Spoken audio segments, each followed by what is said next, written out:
Today I want to talk about roofing keywords, and I'm going to go over different types of keywords and how to use them, how to find them, and strategize for your company. So first I want to talk about the difference between a regular keyword and what's considered a long tail keyword. Long tail keyword basically means it's longer. So for example, average cost to tear off and replace roof, that's a long tail keyword. A regular keyword would be roof repair or roof replacement. And a regular keyword is going to have so much more search traffic. So, for example, roof replacement has over 60,000 people searching it every month. But average cost to tear off and replace a roof only has 5,000. 5,000 isn't bad. In fact, there's a strategy to both of them because you definitely want pages that are created for the smaller keywords, but when you create pages centered around a longer tail keyword, then there's less competition, and so you have a higher chance of showing up for that. So you want to be able to go after both. There's going to be a difficulty level to that. So like the difficulty level on a very common keyword is going to be very high, and the difficulty on a long tail keyword that is not as common is going to be low, which means you'll have higher chance of showing up. Another thing to consider when choosing keywords is user intent. So for example, a keyword that says how to replace a pipe collar, that might mean that the person searching it is a do-it-yourself type of person and they actually want to fix the pipe collar. That doesn't mean you don't create content around that, but that's an example of user intent. Another search query would be this shingle versus that shingle, Owens Corning versus CertainTeed. Chances are if somebody's searching that, they already know what their problem is. They might even have an estimate. They might have two estimates, and they're trying to choose between which shingle is better. That means they're closer to the buying stage.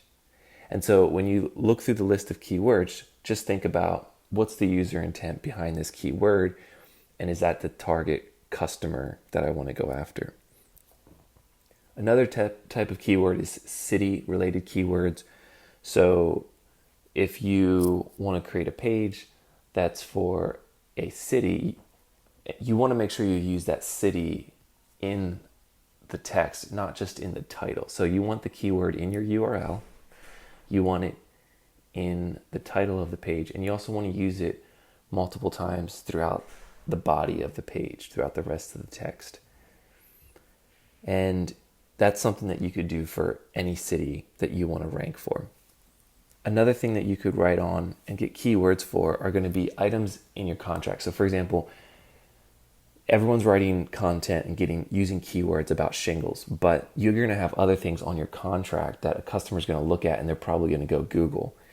And so things like terms that aren't as common, like inflow vent or smart vent or ridge vent, any of those types of things that somebody's going to see on your estimate, you could write a page about that. And those terms are going to have less search volume, but at the same time, it's going to be an easier thing to rank for. And your customers are going to be asking those questions. So there's lots of options for keywords, lots of options for things to write about.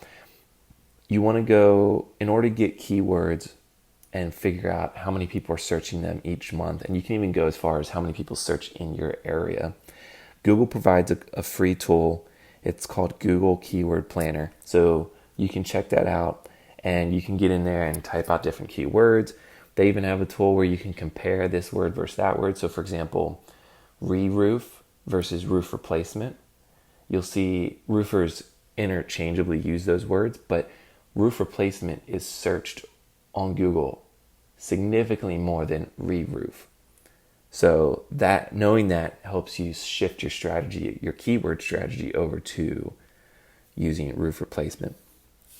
And as always, when you're using these keywords, you want to use it in the URL when you create the page. You want to use it in your H1 header, which is the big bold text at the top of the page. Not that it's just bold, but it actually needs to be like the technical H1 header. And then also you want to use the keyword throughout the rest of your text on the page. And you don't want to go too heavy, because if you what they call is keyword stuffing, you don't want to do that.